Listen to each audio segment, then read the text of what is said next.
कई बार पेरेंट्स आते हैं और कई बार बच्चियां खुद भी आती हैं और ये सवाल करती हैं कि मैम मेरे चेहरे पर काफी हेयर ग्रोथ हो रही है, क्या मैं मेल जैसे दिखने लगूंगी? What's happening? क्या वजह है, क्यों हो रहा है ऐसा?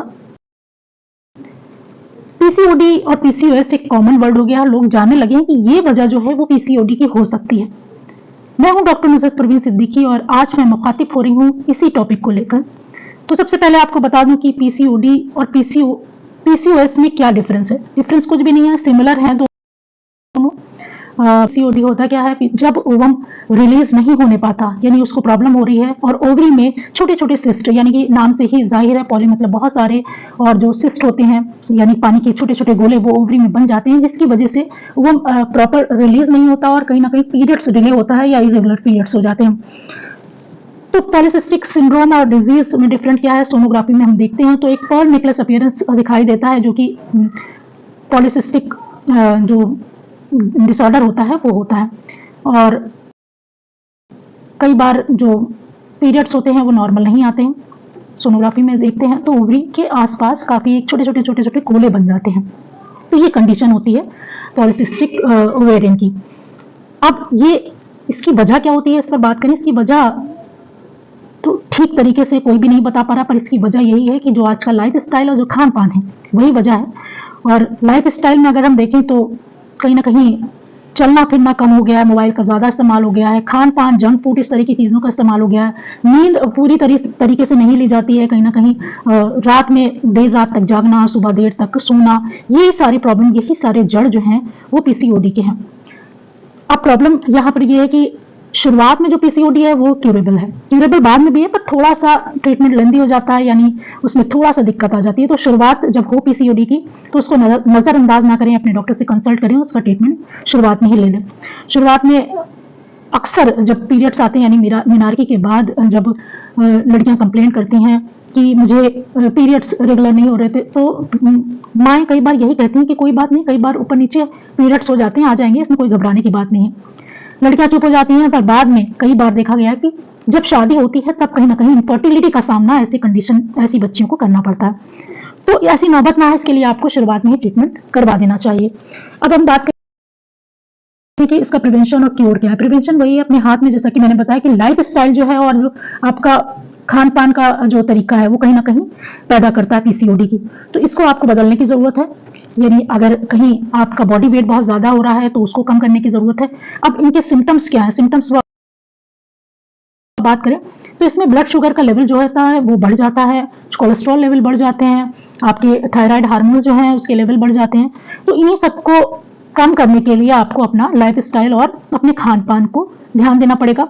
सवाल कई बार ये पैदा होता है कि क्या मोटापे की वजह से ऐसा होता है, यानी पीसीओडी जो हो रही है वो मोटापे की वजह से हो रही है या पीसीओडी की वजह से मोटापा हो रहा है? ये सवाल थोड़ा सा मुश्किल है, इसका जवाब भी बहुत मुश्किल है।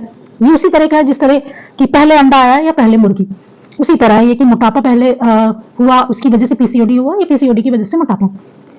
तो अब आपको ये समझना है कि आपको ये आपकी खुद पैदा की प्रॉब्लम है, तो इसको दूर आपको खुद करना है, यानी आपको अपना लाइफ स्टाइल बदलना, आपको अपने खान पान पर ध्यान देना है। अगर आप बहुत ज्यादा ओबीस हैं तो आपको वेट रिड्यूस करना पड़ेगा, आप जिम जा सकते हैं, आप एक्सरसाइज कर सकते हैं, आपका जो भी तरीका है, आपको वजन कम। कई बार वजन कम करने के बाद भी ये प्रॉब्लम सॉल्व नहीं होती, तो फिर क्या कंडीशन है, इसको देखने के लिए आपको सोनोग्राफी और कई हार्मोन्स टेस्ट कराने पड़ते हैं। तो इसका प्रिवेंशन ही आपका क्योर है, यानी कि आप अपने लाइफ स्टाइल को बदलिए, अपने खान पान को अच्छा रखिए, प्रॉपर नींद लीजिए, इन सब चीजों से आप अपने इस प्रॉब्लम को दूर कर सकते हैं। अब खान पान में जैसा कि मैंने बताया, आपका वजन कम करना है तो वजन कम करने में आप अगर किसी तरह का जंक फूड या हॉट ड्रिंक या कोल्ड ड्रिंक इस तरह का ज्यादा इस्तेमाल कर रहे हैं तो इनको बिल्कुल रोकना पड़ेगा।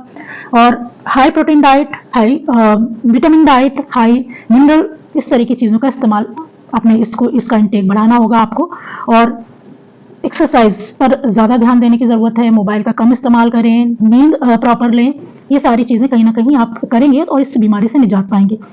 अब ये होने क्यों लगा है, पहले के जमाने में यही बातें होती थी कि पिंपल्स जो हो रहे हैं, तो पिंपल्स जो हैं वो तो जब बच्चे जवान होते हैं, बड़े होने लगते हैं तो पिंपल्स होते हैं। पर एक नॉर्मली पिंपल्स होना एक आम बात है, ठीक है, कभी हो जाता है, पर बहुत ज्यादा अगर आप बहुत ज्यादा एक्ने है, बहुत ज्यादा फेशियल हेयर आ रहे हैं, बहुत ज्यादा बॉडी हेयर आ रहे हैं, तो इसमें ध्यान देने की जरूरत है। ये सारे सिम्टम जो है आपके पीसीओएस के हो सकते हैं, तो आपको इन सब चीजों को दूर करने के लिए कोशिश करनी चाहिए और शुरुआत नहीं करें, ताकि आगे जाके इनफर्टिलिटी तक ना पहुंचे, ऐसी नौबत ना आए कि आपको इनफर्टिलिटी का सामना करना पड़ेगा। तो आपको अलर्ट होना है, आपको अपना वेट रिड्यूस करना है, आपको अपना लाइफ स्टाइल बदलना है, आपको अपना खान पान ठीक करना है। यही सारी चीजें करके आप अपनी इस बीमारी से निजात पा सकते हैं।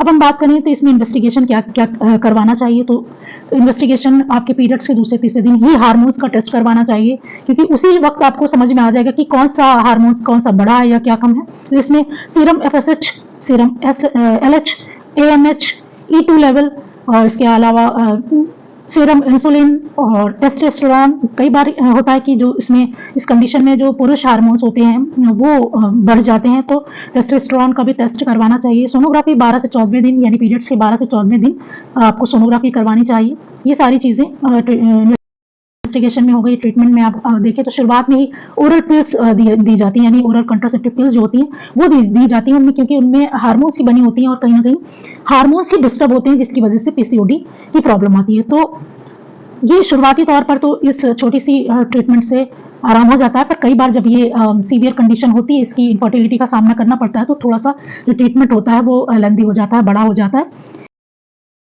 अब इसको दूर करने के लिए अगर हम बात करें तो इसमें जो घरेलू इलाज है उसमें ध्यान दें तो मोरिंगा वाटर है, आप इसके अलावा जो सिनेमन वाटर है, दालचीनी का पानी है, इसके अलावा जो अलसी के बीज होते हैं उसका इस्तेमाल करना चाहिए।